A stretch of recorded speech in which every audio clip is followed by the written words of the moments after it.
자, 한동훈 비대위원장이 수도권 민심에 공을 들이는 사이 국민의힘 공관위는 공천 작업에 속도를 내고 있습니다.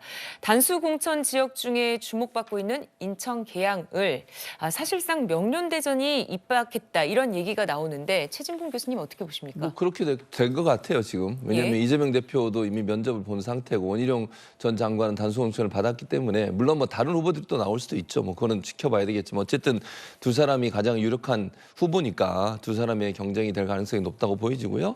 네. 이제 이재명 대표는 지금 현역 의원이고 원희룡 전 장관 도전자 입장이니까 누가 더 민심을 잘 얻을지는 지켜봐야 되겠죠. 어쨌든 두 사람이 격돌하면서 여러 가지 얘기들이 나올 것 같은데 그나마 이제 제가 볼 때는 원희룡 전 장관 같은 경우에는 이제 서울 양평간 고속도로 문제가 쟁점이 될 것 같고요.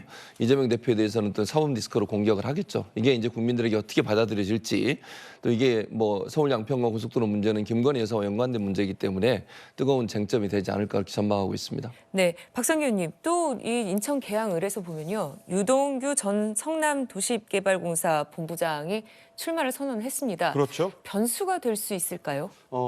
결론부터 말씀드리면 변수가 될 수 있다. 네. 저는 그렇게 봅니다. 왜냐하면 첫 번째 여론조사 결과가 나왔잖아요. 이걸 뭐 인용은 안 하겠습니다. 그렇지만 일단 이재명 대표가 좀 앞서는 걸로 나왔지만 격차가 크지 않았어요. 네. 그리고 원희룡 전 장관은 출마를 선언하고 이제 첫 여기가 이제 전혀 낯선 곳인데도 불구하고 상당한 접전이 예상되는 그런 결과를 받아들였거든요. 네. 그렇기 때문에 상당히 고무된 쪽은 원희룡 전 장관 쪽이라고 봅니다. 여기에 유동규 전 이 본부장이 자유통일당 전광훈 목사가 이끄는 자유통일당에 입당하면서 출마를 선언했어요. 자 그러면 자유통일당은 의석이 없고 직전 선거에서 표를 별로 얻은 게 거의 없기 때문에 예. 기준에 못 미달해서 아마 지역에서 뭐 TV 토론 같은 게 열리면 여기에는 못 나갈 겁니다. 하지만 본인이 이제 완주 의지에도 의문을 표하는 사람들이 있어요. 본인도 자기가 역할은 이재명을 떨어뜨리기 위한 것이다. 과거 뭐 이정희 전 그 대표가 박근혜 후보를 떨어뜨리기 위해 놨다. 그런 식으로 아주 노골적으로 얘기하면서 본인이 대장동 재판에서 보고 듣고 말했던 거.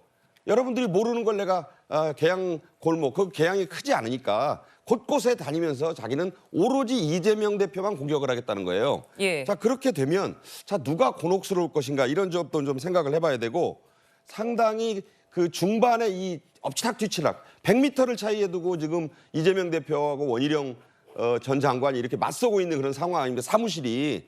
자 여기에서 치열하게 맞붙을 경우에 그 한 4~5%, 3~4%의 오감. 과연 물론 이런 건 있어요.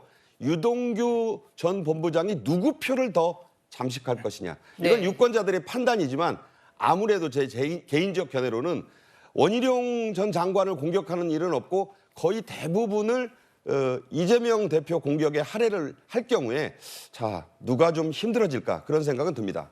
네. 자, 그리고 국민의힘을 보면요. 이재명 대표의 저격수로 언급되는 인물들이 인천과 경기 지역에 대거 배치가 됐습니다. 이현정 의원님, 네. 이게 의미가 있을까요? 이번 선거가 일단 이재명 대표가 당대표, 그다음에 일단 지역구 후보로서 나온다고 할 경우에 국민의힘이 일단 포커스를 맞추는 건 결국 이제 이재명 대표다라는 것들을 이제 좀 명확히 하는 의미 같아요. 네. 이재명 대표가 이제 주로 성남시장, 그다음에 경기도지사를 했고 또 이번 선거에도 이제 본인이 계양을에 출마해서 당 대표직을 현재 유지하고 있지 않습니까? 예. 자 그렇다 보니 전반적으로 이 관련된 지역에는 이재명 이슈를 좀 띄우겠다. 그래서 일단 상대 후보를 제압하겠다 이런 전략 같습니다. 즉 이재명 벨트, 이 반 이재명 벨트를 지금 계양을로부터 시작해서 쭉 만들어서 형성하겠다. 뭐 그런 전략 같아요. 그러니까 지금 보면 민주당의 고민은 거기 있을 겁니다. 지금 이재명 대표가 얼마 전에 법원에서 재판을 좀 안 나오면 안 되겠느냐라고 했지만 결국 재판에 나와야 된다라고 했지 않습니까? 네. 그러니까 이 선거 중에도 계속 사법적인 어떤 문제가 이슈화 될 거란 말입니다. 그리고 지금 이재명 대표의 어떤 앞으로 거치 문제가 지금 앞으로 민주당의 어떤 지지율에 따라 상당히 좀 요동칠 가능성이 있습니다. 뭐냐하면 지금 일각에서는 이렇게 지지율이 지금 계속 추락할 경우에 당대표직이든 후보든 뭔가 결단을 내려야 되는 거 아니냐 이런 이야기가 다시금 나오고 있는 상황이거든요. 예. 그렇다고 한다면 여당의 어떤 이런 전략은 일단 동시에 경기 지역, 그다음에 수도권 지역에서 이재명 이슈를 띄우는 데는 저는 효과는 있을 것이다 이렇게 분석합니다. 네.